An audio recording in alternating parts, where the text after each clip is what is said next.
RTI Live News. Ask for right. Huzurabad Nagar పట్టణంలో CPI కార్యాలయం ఆవిర్భావ వేడుకలు. ఈ వేడుకలకు ముఖ్య అతిథిగా హాజరైన రాష్ట్ర రైతు సంఘం ప్రధాన కార్యదర్శి పశ్య పద్మ మరియు సిపిఐ నాయకులు సిపిఐ పార్టీ కార్యాలయంలో జెండా ఎగురవేసి పార్టీ కార్యకర్తలతో కేక్ కట్ చేసి సంబరాలు జరుపుకున్న సిపిఐ నాయకులు. రైతు రాష్ట్ర సంఘం ప్రధాన కార్యదర్శి పశ్య పద్మ మాట్లాడుతూ దేశంలో జరిగిన ప్రతి ఉద్యమంలో కమ్యూనిస్టులు కీలక పాత్ర పోషించారన్నారు. రష్యా విప్లవ స్ఫూర్తితో ఆవిర్భవించిన సిపిఐ దేశంలో అన్ని వర్గాల ప్రజల సమస్యలపై నిరంతరం ఉద్యమిస్తుందని తెలిపారు. స్వతంత్ర రాజ్యాంగ ఫలాలైన స్వచ్ఛ సమానత్వం లౌకికవాదం అమల్లో ఉండేలా సిపిఐ కృషి చేస్తుందన్నారు. కమ్యూనిస్టు సిద్ధాంత లక్ష్యాలు ప్రజలకు అందుబాటులోకి వచ్చేంత వరకు సిపిఐ పార్టీ పోరాటం చేస్తుందని వారు తెలిపారు.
జరుగుతున్న సందర్భంలో అభివృద్ధి సందర్భంలో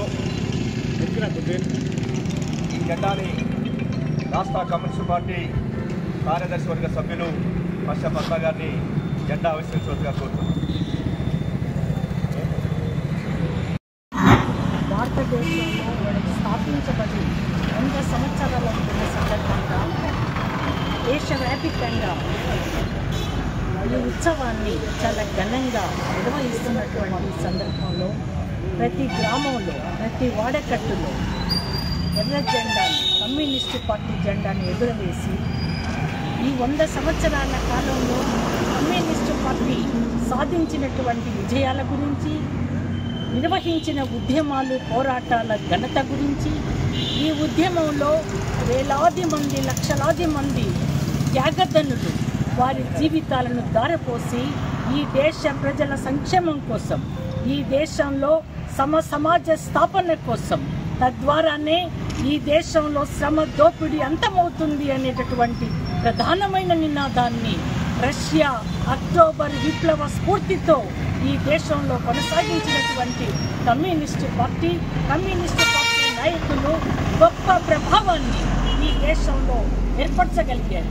ఈ దేశంలో ఈనాడు కార్మికులు, రైతులు, యువజనులు, విద్యార్థులు, మహిళలు, అన్ని తరగతులకు చెందినటువంటి ప్రజలు ఎదుర్కొంటున్న సమస్యల పరిష్కారానికి నిరంతర ఉద్యమాలను, పోరాటాలను నిర్వహించడం ద్వారానే విజయాన్ని సాధించగలుగుతాం, సమస్యల్ని పరిష్కరించగలుగుతామనేటటువంటి ఒక గొప్ప అభిప్రాయాన్ని ప్రజలలో విస్తృతంగా ఏర్పరచటంలో అంత గొప్ప ప్రభావం ఉంచటం వల్లనే ఈరోజు ప్రజాస్వామికయుతంగా అన్ని రాష్ట్రాలలో దేశవ్యాప్తంగా కూడా కొనసాగుతున్నటువంటి సామాజిక, ఆర్థిక, రాజకీయ వ్యవస్థను ఈ రోజు పతనం చేయటానికి, దీన్ని పూర్తిగా చిన్నాభిన్నం చేయటానికి, ఏ శ్రమ దోపిడీ అయితే అంతం కావాలని కమ్యూనిస్టు పార్టీ కోరుకున్నదో ఆ శ్రమ దోపిడీకి ఈ రోజు పూర్తిగా ఎర్ర కార్పెట్ వేసి దేశ ప్రధాని నరేంద్ర మోడీ, అదానీ, అంబానీ లాంటి వాళ్ళను చాలా యథేచ్ఛగా దోపిడీ చేసుకోవటానికి వీలు కల్పిస్తున్నటువంటి ఆర్థిక విధానాలను రూపొందించి అమలు చేయటానికి మరి తెగించి బీజేపీ, ఆర్ఎస్ఎస్ కొనసాగిస్తున్నటువంటి ఆలోచనను పూర్తిగా దెబ్బతీయటానికి, ఓడించటానికి ఈ 100 సంవత్సరాల కమ్యూనిస్టు ఉద్యమ చరిత్ర, పోరాట చరిత్ర స్ఫూర్తిగా, మార్గదర్శకంగా ఈ దేశ ప్రజలకు నిలబడి తీరుతుంది అని ఈ సందర్భంగా నేను పేర్కొంటున్నాను.